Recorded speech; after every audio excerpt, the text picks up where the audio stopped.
अस्सलाम वालेकुम। आज हम good enough Harris design test conduct करने जा रहे हैं।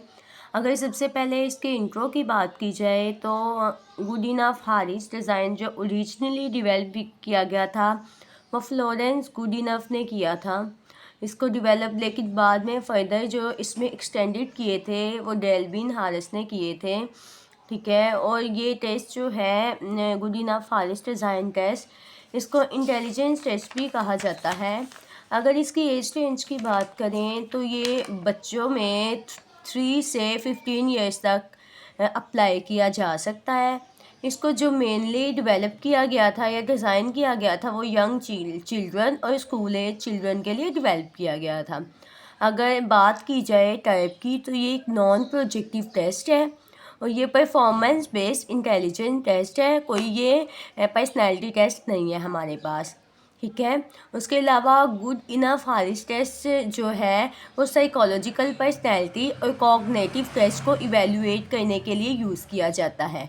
उसके अलावा जो इसके पर्पसेस हैं वो यही है कि ये किस चीज़ को मुहैया करता है, ये नॉन वर्बल इंटेलिजेंस को, स्क्रीनिंग इमोशंस को और बिहेवियर डिसऑर्डर्स को मुहैया करने के लिए यूज़ किया जाता है। अगर इस टेस्ट की बात की जाए तो इस टेस्ट में अपने क्लाइंट को या जो भी आपके पास इंडिविजुअल है, सब्जेक्ट है, वो आपके पास आता है, उसको कहा जाता है कि वो एक पिक्चर ड्रा करें जिसमें वो पिक्चर एक मैन की, एक वूमेन की और अपनी हो, और कोई फर्दर उसको इंस्ट्रक्शंस नहीं दी जाती, और पिक्चर को एनालाइज किया जाता है नंबर्स की डायमेंशंस पे। अभी मैं आपको एक दिखाती हूँ जो मेरे पास मेरे क्लाइंट ने कंप्लीट किया हुआ है कि आपने उसी बॉक्स के अंदर रहते हुए कहना है, इन चीज़ों को बड़ा ध्यान से देखना है कि ये देखना है, ये आपके पास एक बॉक्स है, यहाँ पे ऊपर मेंशन किया हुआ है आपके पास किसकी पिक्चर आपने ड्रा करनी है, मैन की। सेकंड, आपने अपने क्लाइंट को इंस्ट्रक्शन देनी है कि सेकंड वो क्या करे, कि सेकंड एक यहाँ पे वुमन की पिक्चर ड्रा करे जैसी भी उसको आती है। कि थर्ड क्या करना है, थर्ड उसको कहना है कि वो अपनी पिक्चर यहाँ पे ड्रा करे। अगर मैन है तो उसको कहना है कि वो खुद की करे, अगर वुमेन है तो वो अपनी करे। जेंडर के अकॉर्डिंग आपने उनको ये सारी इंस्ट्रक्शंस देनी है। उसके अलावा good enough Harris design test की बात करें तो ये उस वक्त इंटरेस्टिंग फिगर ड्राइंग बनी थी जबकि स्टैनफोर्ड बिनेट इंटेलिजेंट टेस्ट ने इसका सप्लीमेंट फाइंड आउट करने की कोशिश की थी कि ये एक नॉन वर्बल मेजर है, और उन्होंने इस चीज़ का कंक्लूड किया था कि इसकी जो बहुत ज़्यादा डिटेल है ना, जो बच्चे की ड्राइंग की, वो इफ़ेक्टिव टूल के तौर पर यूज़ की जाती है। ठीक है, लेकिन इसमें एक और बहुत ज़्यादा अच्छी चीज़ है कि जब आप अपने क्लाइंट को इंस्ट्रक्शंस देते हैं, इंस्ट्रक्शंस देने के बाद उसको कहते हैं कि ये एक पिक्चर बनाएं, जितनी उसको पॉसिबल अच्छी तरह से बनानी आती है बनाए, केयरफुली बनाए, कोशिश करें, लेकिन जैसे वो कोशिश जितनी कर सकते हैं उतनी अच्छी पिक्चर बनाए। ठीक है, लेकिन उसने सबसे फर्स्ट पे जो आपने क्या कहना है, जैसे कि मेरे पास यहाँ पे है तो सबसे फर्स्ट पे आपने उसको कहना है कि यहाँ पे अपना नेम, स्कूल, बॉय, गर्ल जो भी है, ये फर्स्ट वाला बॉक्स कंप्लीट करे, अपनी फीलिंग बताए, जो भी है कुछ भी है, ये फर्स्ट वाला कॉलम कंप्लीट करवाना है। यूजली इसके लिए हमारे पास जो टाइम होता है ना वो 10 मिनट्स होते हैं। 10 मिनट्स सफिशेंट होते हैं इस टाइम के लिए। ठीक है, ड्राइंग को बनाते वक्त ना इस चीज़ का बहुत ज़्यादा ध्यान रखना है कि कोई बच्चा जो हो वो बहुत ज़्यादा इंटेलिजेंट है और या उसने किसी से पहले ही ड्राइंग सीखी हुई है। ठीक है, जैसे कि वो ड्राइंग में बहुत एक्सपर्ट है, तो ऐसे बच्चों के लिए हम ये टेस्ट कंडक्ट नहीं करेंगे। ठीक है, क्योंकि वो तो ऑलरेडी बहुत ज़्यादा उसमें एक्सपर्ट है, फिर उसकी चाल की ना इंटेलेक्चुअल जो पोटेंशियल है ना वो मुहैया नहीं की जाएगी हमसे। नेक्स्ट, अगर इसकी स्कोरिंग की बात करें तो इसकी स्कोरिंग कुछ इस तरह से कहते हैं कि 0 हमारे पास एमलेस अनकंट्रोल स्क्रिबलिंग आता है, जबकि 1+ जो हमारे पास है ना लाइंस कुछ ऐसी शो करता है जो कि कंट्रोल अप्रोच में हो या क्रूड ज्योमेट्रिकल फॉर्म्स में हो। ठीक है, लेट्स सपोज यहाँ पे मेरे पास देखें, मैंने 1 बाय 1 सबकी तो बनाई हुई है, लेकिन मेरे पास ये एक वुमन की पिक्चर है। ठीक है, वुमन की पिक्चर के अकॉर्डिंग आपने क्या करना है, मैन वुमेन और दमसेल्फ की पिक्चर है। आपने 1 बाय 1 उसको चेक करना है, ठीक है। चेक कैसे करना है, उसकी 0 या 1+ उसको क्रेडिट देते जाने हैं। अभी मैं आपको स्क्रीन पे शो करवा रही हूँ, ये देखें, ये आपके पास है कि 0 कब देना है, 0 नंबर उसको कब देना है, 1+ कब देना है 0। लेट्स सपोज कि आपके पास ये वाली शेप है कि कुछ लाइन्स लगी है, कुछ प्रॉपरली शो नहीं हो रहा कि एक्चुअली में वो बनाना क्या चाह रहा है या चाह रही है, ठीक है। तो आप उसको 0 क्रेडिट देंगे। लेकिन जब कुछ लाइंस लगी है, कुछ ना कुछ प्रेजेंट है, यानी हेड, शोल्डर, नेक्स्ट फायदे भी मैं डिटेल बताऊंगी, लेंस जो है कंट्रोल्ड में है, कुछ समझ आ रहा है, तो आपने उसको 1+ क्रेडिट देते जाना है। अपने नेक्स्ट आपको फर्दर इसकी इंटरप्रिटेशन बताती हूँ, स्कोरिंग बताती हूँ कैसे करनी है आपने। लेट्स सपोज अगर आपके क्लाइंट है, क्लाइंट का सबसे पहले हमने ग्रॉस डिटेल्स उसकी देखनी होती है। उसका हेड प्रेजेंट है, लेग प्रेजेंट है, आर्म्स प्रेजेंट है, ट्रंक प्रेजेंट है, उसके शोल्डर इंडिकेट कर रहे हैं, ठीक है। अगर ये सारी चीज़ें इंडिकेट कर रही है तो उसको 1 पॉइंट दे देना है, हमने 1 क्रेडिट दे देना है। नेक्स्ट हमने उसकी अटैचमेंट चेक करनी होती है कि उसको दोनों आर्म्स और दोनों आर्म्स जो हैं वो ट्रंक के साथ अटैच हैं, दोनों लेग्स जो हैं वो ट्रंक के साथ करेक्ट पॉइंट्स पे अटैच हैं, नेक प्रेजेंट है, आउटलाइन कंटिन्यूज है, हेड की, और ट्रंक की और दोनों की। उसके बाद हेड डिटेल की बात करें तो आइज़, नोज, माउथ प्रेजेंट है। आइज़ और माउथ और नोज़ के जो डायमेंशंस हैं वो 2 डायमेंशन में, लिप्स के 2 डायमेंशन में शो हो रहे हैं, हेयर शो हो रहे हैं। उसके बाद है हेयर का सर्कमफ्रेंस कैसा है, हेड नॉन ट्रांसपेरेंट है या बेटर देन स्क्वेबल है। अगर क्लॉथिंग की बात की जाए तो क्लॉथिंग प्रेजेंट है, एनी प्रेजेंटेशन ऑफ मतलब क्लियर क्लॉथिंग आपको शो हो रही है। उसके बाद है 2 आर्टिकल्स हैं जो कि नॉन ट्रांसपेरेंट हो, जैसे कि हैट और ट्राउज़र है। उसके बाद उसकी जो कंप्लीट आपके पास ड्रेसिंग है वो स्लीव्स और ट्राउज़र शो हो रहे हैं आर्टिकल्स में। कम्प्लीटली आपको पता चल रहा है, इंडिकेट हो रहा है कि 4 उसने हैट पहनी है, शूज़, कोट, शर्ट, ठीक है, बेल्ट, ट्राउज़र, ये सारी चीज़ें हैं, इनमें से कोई सी 4 इंक्लूड है। नेक्स्ट फिर हम हैंड की डिटेल की बात करेंगे।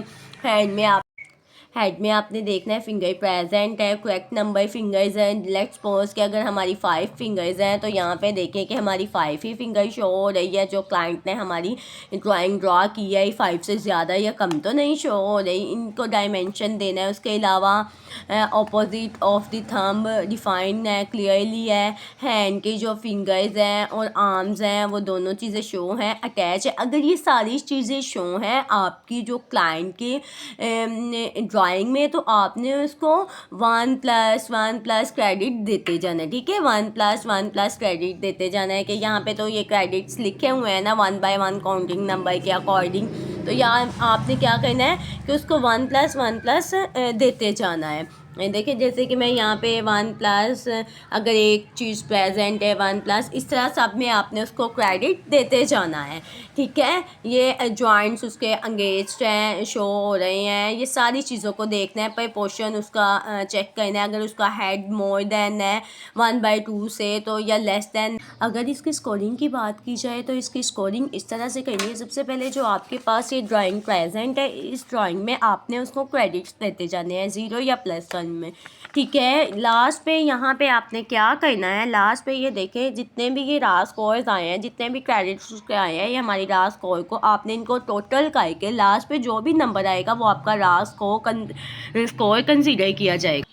अब आपने क्या करना है, 1 बाय 1 तीनों मैन, वुमन और आपके पास जो सेल्फ है ना, आपने उन तीनों के रास स्कोर्स को यहाँ पे मेंशन कर देना। आपके जो क्लाइंट की क्रोनोलॉजिकल जो एज है ना, आपने उसको टेबल से चेक करना है, रास स्कोर और एज को, ठीक है। एज हमारे पास यहाँ पे क्लाइंट की क्या है, हमारे पास जो क्लाइंट की एज है वो 11 ईयर्स है। अब मैं आपको यहाँ पर टेबल शो करवा रही हूँ, जैसे कि ये टेबल है drying of a woman bye girl, के आपके पास वुमन है, गर्ल है, उसने वुमन की ड्राइंग बनाई है। जैसे कि मैंने अभी आपको बताया कि आपका क्लाइंट है, आपका क्लाइंट जो है ना वो आपके पास मैन नहीं है, वुमेन है, और उसने वुमेन की ही पिक्चर ड्रा किया है। मैं सेकंड वाली पिक्चर की बात कर रही हूँ। 1 बाय 1 आपने इसी तरह से की करनी है तो आपने उसका क्या करना है, उसके क्रोनोलॉजिकल एज यहाँ से चेक करनी है। यहाँ पे क्या है, क्रोनोलॉजिकल एज उसकी 11 है और हमारा लास्ट स्कोर वुमेन का क्या आया था 51। यहाँ से ये जो साइड पे आपके पास लास्ट स्कोर यहाँ पे लिखा नज़र आ रहा है ना, यहाँ से चेक करना है, ठीक है। इस वाले टेबल में नहीं है, नेक्स्ट वाले टेबल में जाएंगे। सारा कम्प्लीटली आपके पास वुमेन का टेबल है जो कि ड्राइंग ऑफ अ वुमेन।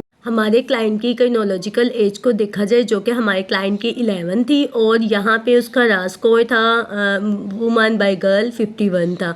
तो मैं 51 को 11 में चेक करूँगी। ये देखिए 51 है, इसको मैं 11 में चेक करूँगी तो ये हमारे पास 11 एज है। तो ये क्या आ गया है 112 हमारे पास आ गया। ये हमारे पास उसका स्टैंडर्ड स्कोर 112 आ गया। इसी तरह से ये देखिए मेरा यहाँ पर भी स्टैंडर्ड स्कोर वुमन का क्या है 112। इसी तरह से हमने मैन का लास्ट स्कोर लिया और सेल्फ का लिया तो उसको इसी तरह से हमारी क्रोनोलॉजिकल जो एज है वो 11 है। 11 को हमने लास्ट स्कोर में मैन का चेक करना है 53 में तो उसका स्टैंडर्ड स्कोर क्या आया 120। सेल्फ का चेक किया 62 है तो इसका स्टैंडर्ड स्कोर क्या आएगा 120 आ जाएगा हमारे पास, ठीक है। अब हम इसकी इंटरप्रिटेशन की बात करते हैं कि इसको हम टेस्ट को इंटरप्रिटेट कैसे करना है। जैसे कि हम डिस्कस कर चुके हैं मैन वुमेन और सेल्फ का जो स्टैंडर्ड स्कोर है वो किस तरह से फाइंड आउट करते हैं, ये मैं आपको टेबल से दिखा चुकी हूँ 1 बाय 1। आपने मैन के लास्ट स्कोर का स्टैंडर्ड स्कोर उसके टेबल में जाके किस तरह से फाइंड आउट करना है। अगर परसेंटाइल रैंक्स की बात करें तो ये आप अगर ना भी लिखें तो तब भी ठीक है, स्टैंडर्डाइज स्कोर से आपकी इंटरप्रिटेशन हो जाएगी क्योंकि हमारे पास टेबल में परसेंटाइल रैंक सबके अवेलेबल नहीं है, ठीक है। क्योंकि यहाँ तो मेरे स्कोर में आ गया लेकिन आप चेक करेंगे कि कुछ इस तरह से है कि सबके रैंक्स के परसेंटाइल अवेलेबल हमारे पास नहीं है। तो अच्छा, अब हम बात करते हैं इसके इंटरप्रिटेशन की। तो इसकी इंटरप्रिटेशन कुछ इस तरह से की जाती है। हम एवरेज को चेक करते हैं। अगर हमारा एवरेज 100 से अबव हो, ठीक है, एवरेज को चेक करते हैं। अगर हमारा एवरेज 100 से अबव आता है तो इट मीन्स दैट कि जो हमारा क्लाइंट या पेशेंट जो भी है वो चाइल्ड है उसकी जो इंटेलेक्चुअल मैच्योरिटी है ना वो अबव एवरेज है, अगर 100 से अबव आ रहा है, ठीक है। और लेकिन अगर 100 से कम आ रहा है तो इट मीन्स दैट कि उस बच्चे में मैच्योरिटी या इंटेलेक्चुअल मैच्योरिटी भी वो कम ही, एवरेज से कम ही कंसीडर की जाएगी। एवरेज हमारे पास 100 है, 100 से जितना अबव होता जाएगा इट मीन्स दैट कि बच्चे की मेंटल मैच्योरिटी, इंटेलेक्चुअल मैच्योरिटी उतनी ही ज़्यादा अच्छी कंसीडर की जाएगी। ये थी इसकी सिंपल सी इंटरप्रिटेशन और सिंपल सा ये जो टेस्ट जो हमने कंडक्ट किया था good enough Harris design test. इसमें कोई और टेक्निकल बात नहीं है, सिंपल सा ये टेस्ट है।